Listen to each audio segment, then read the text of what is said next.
आस्था से किया गया कोई भी काम पाप पुण्य की परिधि से परे खड़ा हुआ है। इसीलिए पाप के शिखर पर पहुंचकर भी रावण मोक्ष का अधिकारी बना।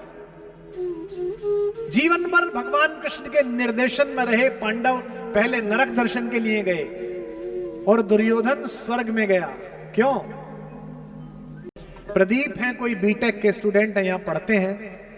इन्होंने लिखा है कि कल आप बार बार आस्था के स्थान पर तर्क की बात कर रहे थे। क्या तर्क ही सब कुछ है? आस्था में कोई शक्ति ही नहीं होती? पहली बात तो मैं इस युवा बालक को आशीर्वाद देता हूं कि इसके मन में प्रश्न है। ये जिस संस्कृति में पैदा हुआ है, नाम प्रदीप है, इसका मतलब तो सनातनी है। हमारे यहां प्रश्न का आदर है। दो अलग अलग संस्कृतियां हैं। एक संस्कृति वो है जो अपनी बात को फाइनल मानती है, कहती है इससे आगे कुछ बोले तो गर्दन काट देंगे, सर तन से जुदा। और एक हम हैं, यहां किसी पर भी सवाल उठाइए, सब सवालों का स्वागत है। एक संस्कृति है जहां एक वर्जित फल को खा लेने के कारण आदम और हव्वा को पता नहीं था कि ये सेब क्या है। उन्हें बता देते कि ये नहीं खाना, अब तो नहीं खाते, उन्होंने खा लिया और खाने के बाद उन्हें नीचे फेंक दिया कि जाओ अब तुम पृथ्वी पे जाओ। एक संस्कृति तो ये है। और एक संस्कृति ये है कि एक अपरिमित शक्ति से भरा हुआ दिव्य वायु और पंच माताओं में पूजित अंजनी के योग से पैदा हुआ बालक अपनी मां को थोड़ी देर किसी व्यस्तता में देखकर भूख से व्याकुल हुआ तो उसमें आसमान में लटके हुए बालारुण सूर्य को सेब समझकर अगर खा लिया तो उससे सेब तो छुड़ा लिया गया, लेकिन किसी ने उसको शाप नहीं दिया, सबने उसे वरदान दिया कि तू भगवान के काम में आएगा, तेरा नाम आज से बजरंग बली रखा जाए। तो प्रदीप ने जो कहा है कि आस्था में कोई शक्ति नहीं है, क्या मैंने यह नहीं कहा कि आस्था में कोई शक्ति नहीं है। मैंने केवल यह कहा कि आस्था तर्क की कसौटी पर कसी हुई हो। आस्था है तो बड़ी अच्छी बात है, आस्था ही तो जीवन है। भगवान श्री कृष्ण ने भी अर्जुन से कहा श्रद्धावान लभते नरः। हे अर्जुन, जिसके पास श्रद्धा है उसे लाभ होगा।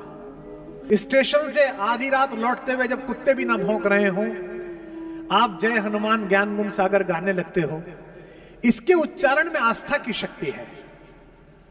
यह जो रेलवे लाइन के कोने पर पड़ा हुआ एक गोल पत्थर, यह गंगा जी की तलहटी से हरिद्वार ऋषिकेश से लाया हुआ एक पत्थर आपकी दादी, आपकी मां पूजा गृह में रख देती हैं और उसी के दरवाजे पर माथा टेक देती हैं। इसी शक्ति का नाम आस्था है।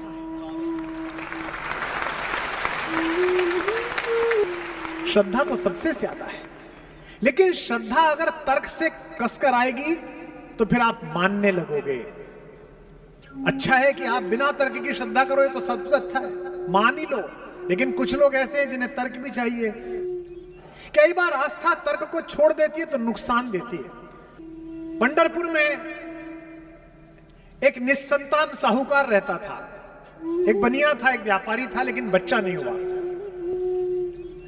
उसने विट्ठल क्या मनौती मांगी, मनौती मांगते ना, और मुझे बड़ा आश्चर्य लगता है। मेरा सौभाग्य है कि मैं विश्व भर के सारे तीर्थ स्थानों पर जाकर निवेदन कर चुका हूं। तो मुझसे शुरू में लोग पूछते थे क्या मांगा, तो मैं कहता था मैं तो कुछ मांग ही नहीं पाया। फिर कुछ लोग जो साथ कहते वो कहने लगते सोच के जाना सर, यहां मांगा हुआ पूरा होता है। फिर मैं निकला, बोले मांगा, मैंने कहा नहीं मैं भूल गया।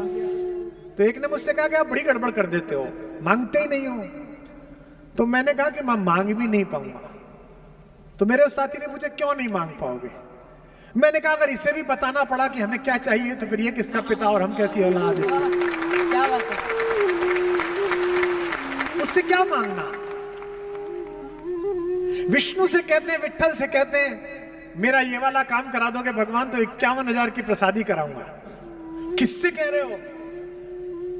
इस पृथ्वी के गर्भ में भी जितने रत्न पड़े हुए हैं, इस समुद्र में भी जितने हीरे पड़े हुए हैं, उन सब की मालकिन महामाया श्री लक्ष्मी, जिसके चरण चापती हो, उसके पति से कह रहे हो तुझे 51,000 रुपए दूंगा। क्या मूर्खतापूर्ण बात। तो साहूकार के पुत्र पैदा हो गया 15 वर्ष बाद। साहूकार ने मान्यता मानी थी कि विट्ठल अगर मेरे घर में आंगन में किलकारी गूंजी तो मैं तुझे सोने की करधनी पहनाऊंगा। करधनी जानते ना, वो तगड़ी जो बनती है। मनोकामना पूर्ण हुई। साहूकार इस पूरे अंचल के, पूरे मराठवाड़े के सबसे बड़े कारीगर एक सुनार थे, नरहरि, उनके पास पहुंचा। इसका प्रतीक देखिए, सुनार का नाम भी नरहरि है, नर के रूप में ही हरि।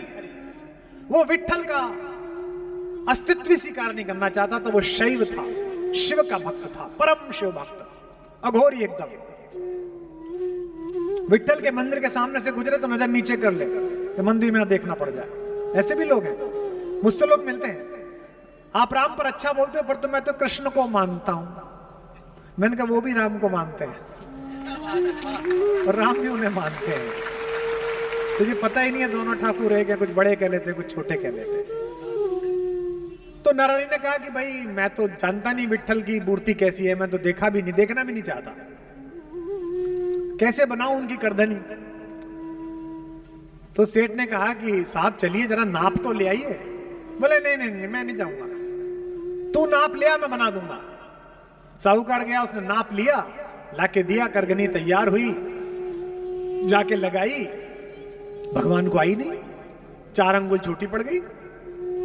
सेठ वापस गया, बोले अरे सुनार साहब आपने क्या बना दिए, तो आई नहीं विट्ठल को, छोटी पड़ गई। बोले अच्छा तूने तो नाप दिया, मैंने उतनी बनाई, 7 पीढ़ियों से हम लोग बना रहे, कितनी छोटी पड़ी। बोले 4 अंगुल नाप के लाया हूं। 4 अंगुल बढ़ा दी, अब के नाप के गए, अब के 7 अंगुल बड़ी बन गई। देखो आनंद, फिर लौटा, बोले ये क्या बना दिया, 7 अंगुल। 7-8 बार ऐसा ही हुआ साहब, बने छोटी पड़ जाए बड़ी बन जाए। हाथ जोड़ के साहूकार बोला साहब मेरा बेटा 1 साल को होने का आ लिया, मनोकामना पूरी नहीं हो रही, आप ही चल के नाप लो। बोला नहीं नहीं, अरे बोले साहब आपने नाश कर दिया सारा मेरे सोने का। तो बोले एक ही शर्त पे जाऊंगा, मेरी आंख पे पट्टी बांध के ले जा, मैं नहीं देखना चाहता विट्ठल, मैं शिव का भक्त हूं। अब वो ले गए पट्टी बांध के, उसने विट्ठल की जैसे ही कमर नापनी शुरू की तो उसके हाथ में बागंबर प्रतीत हुआ जो शिव पहनते हैं। उसने कहा ये क्या है, ये तो विट्ठल की कमर है, इसमें बागंबर कहां से आया। उसने हल्की सी अपनी पट्टी नीचे करी और देखा ऊपर तो विट्ठल ने, फिर आंख पे पट्टी लगा ली, फिर देखा बागंबर। इस बार गड़बड़ हुई, थोड़ा ऊपर को हाथ बढ़ाया तो सर्प छुआ। उसने कहा ये सांप कहां से आया, विष्णु के सांप से क्या मतलब, मैं गलत मंदिर में तो नहीं आ गया। फिर आंख नीचे करी, फिर देखा विष्णु मुस्कुरा रहे हैं। इसके बाद उसने फिर देखा कि भुजाओं में देखता हूं शायद कुछ होगा, भुजाओं में देखा तो रुद्राक्ष बंधे हुए थे। फिर आंख खोली, फिर विट्ठल। उसने अच्छा हाथों में देखता हूं, भगवान विष्णु के हाथ में शंख गदा चक्र कमल होगा, 4 हाथ हो गई। हाथ में देखा तो डमरू हाथ में आ गया। अब उसकी समझ में आना बंद हो गया, सिर ऊपर उठा के देखा तो फिर विट्ठल। इस बार अपनी पट्टी खोल दी और रोने लगा कि भगवान क्या कर रहे हो। भगवान मुस्कुराए और अचानक विट्ठल के शीश पर शिवलिंग प्रकट हुआ। आज भी विट्ठल के सिर पर शिवलिंग विश्व में अकेला मिलता है, तो पंढरपुर में मिलता है, जाके दर्शन। यानी कि भगवान ने उसे अपने चमत्कार से बताया कि ये शैव बनना, ये वैष्णव बनना, ये शक्त बनना और इसकी बहस में पड़ना गलत है। अंततः चेतना का एक ही स्वरूप है, शक्ति का एक ही स्वरूप है। तो जो तुम पूछते हो मुझसे प्रदीप कि क्या आस्था का कोई स्थान नहीं, आस्था तो वो है कि बड़े बड़े ऋषि मुनि तर्कशास्त्र लिखकर जिसे नहीं पाते वो आस्था पा लेती है। मेरे यहाँ के कवि हुए, दिवंगत हो गए, दयाशंकर अष्ट, उन्होंने लिखा कि हम शिवालों में घंटे बजाते रहे, हम शिवालों में घंटे बजाते रहे, एक तवायफ के घुंघरू भजन कर गए। वैशाली की नगरवधु आम्रपाली भगवान बुद्ध के सत्संग में पहुंची, जीवन भर देह व्यापार किया, नाचना किया, दूसरों के कहने पर नाची, कोने में बैठी रोज रोती थी मुंह ढककर। बुद्ध की दृष्टि पड़ी, बुद्ध ने अपने प्रिय शिष्य आनंद को बुलाकर कहा, आनंद वो एक स्त्री आती है, वो मुझे देख के रोती रहती है, वो कौन है, उसे आगे की पंक्ति में लाओ। वो तैयार नहीं हुई। आनंद ने कहा तथागत की आज्ञा है, भगवान चाहते हैं कि आप आगे बैठो। आगे बैठी फिर रोती रही। बुद्ध ने कहा इसे मुझसे मिलवाने लाओ, कौन है ये? तो बोले कि ये वैशाली की नगर वधू है, आम्रपाली। भगवान ने कहा क्यों रोती है? उसने कहा तथागत, मैं इतनी दुराचारिणी, इतनी व्यभिचारिणी, इतनी नीच स्त्री हूं। मैंने जीवन भर अपनी कला का, अपने सौंदर्य का सौदा किया। मैं तो आपके इस सभागृह में प्रवेश करने के योग्य भी नहीं हूं, इसलिए पीछे जहां सारे भिक्षुकों की खड़ाऊ पड़ी रहती है वहां बैठ के सुनती हूं। मेरा पूरा जीवन व्यर्थ चला गया। भगवान ने कहा क्या चाहती है? मैं आपके संग में सम्मिलित होना चाहती हूं, पर मैं इस योग्य नहीं हूं। बुद्ध ने कहा नहीं, तू आज से प्रधान भिक्षुणी है। एक प्रश्न का उत्तर दे, जब तू ये कला का सौदा करती थी, शरीर का सौदा करती थी, अपने रूप का सौदा करती थी, तेरे मन में ग्लानि हुई? भिक्षुणी और रोई। उसने कहा कि क्या बताऊं भंते, मैंने जब भी ये काम किया पूरी आत्मा से किया, मुझे जरा भी पाप का अंश तक पता नहीं चला। भगवान ने कहा ये समाज ने तुझे सौंपा था, तूने नहीं चुना। इसलिए जितने वर्ष तूने ये काम किया, जो अपने रूप का सौदा किया, उतने वर्ष भी तू साधना में रही। इसलिए सारी भिक्षुणियों में प्रधान भिक्षुणी तुझे बनाता हूं।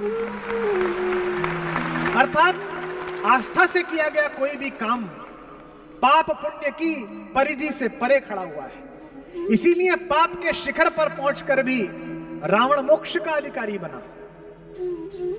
जीवन भर भगवान कृष्ण के निर्देशन में रहे पांडव पहले नरक दर्शन के लिए गए और दुर्योधन स्वर्ग में गया। क्यों? क्योंकि भगवान ने कहा स्वधर्मे निधनम श्रेयः पर धर्मो भयावह। जो तुम सोचते हो और जो तुम्हें लगता है ये बिल्कुल ठीक है, ये मेरी आत्मा से ठीक है, वो भगवान का कार्य है। तो तुम पूछते हो प्रदीप के आस्था, आस्था तो बहुत बड़ी है। योगी और महंत जिसे ध्याते रहे, मीरा उसे भजन करके पा गई। मुझसे पूछा था किसी ने अमेरिका में, स्पेन की एक कवित्री ने, कि आपके यहां भी एक पोइटेस है ना, पर उसकी स्टोरी बड़ी एब्सर्ड है कि उसने जहर पिया और वो बच गई। मैंने कहा कि अगर आस्था मीरा जैसी हो और विष कन्हैया का बताकर भेजा जाए, तो दुनिया का हर विष बाध्य हो जाएगा कि वो अमृत में परिवर्तित हो जाए।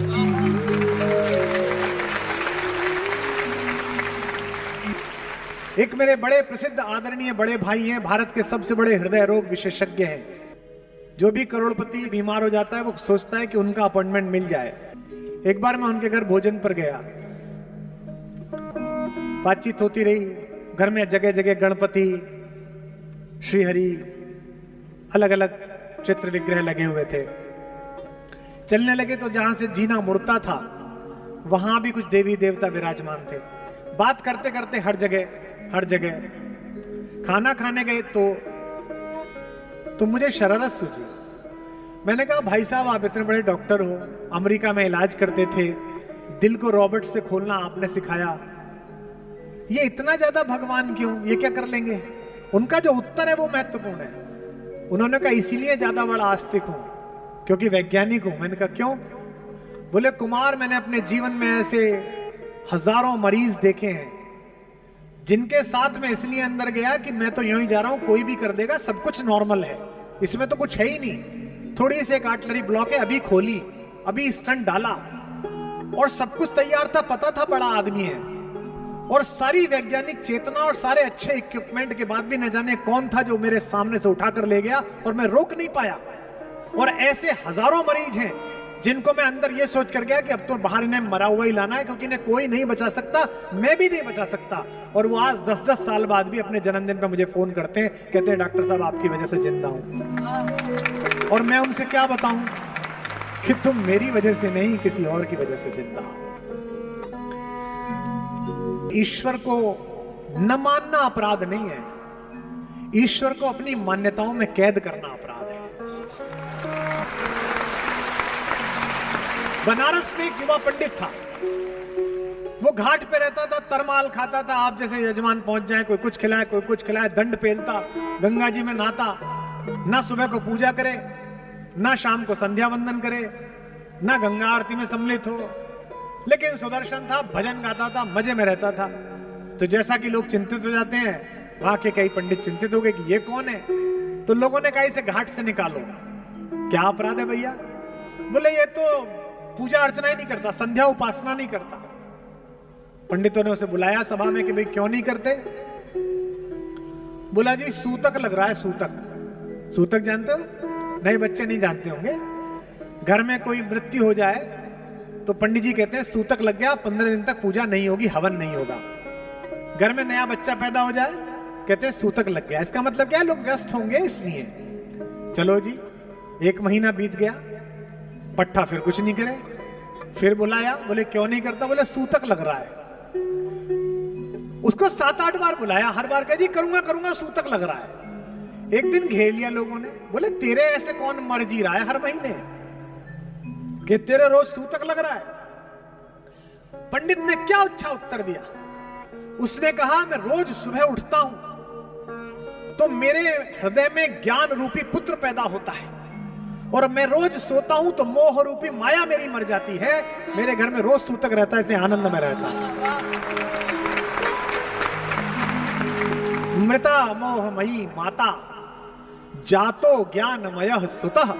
रोज मोह रूपी माया मरती है और जातो ज्ञानमय सुतः, और ज्ञान रूपी पुत्र पैदा होता है। सूतकम वर्तते नित्यम कथम संध्या उपासमहे।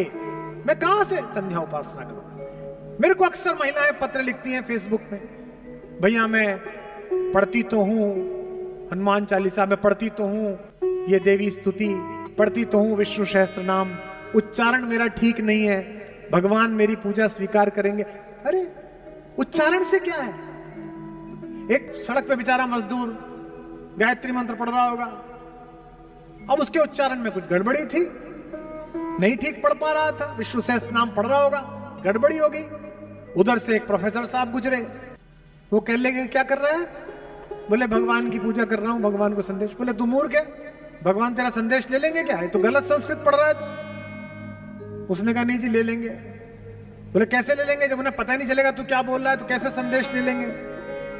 तो उसने कहा कि आपका बच्चा है कोई? बोले हाँ 9 साल का है, बोर्डिंग स्कूल में गया है। बोले वो आपको चिट्ठी लिखे तो आप चिट्ठी को पढ़ोगे कि उसकी स्पेलिंग मिस्टेक निकालोगे?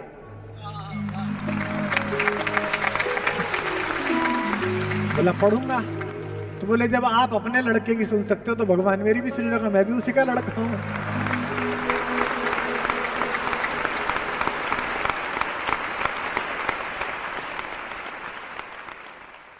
कलाकार जब पेंटिंग बनाता वो ये भूल जाए कि कितनी देर से उसने पानी नहीं पिया है।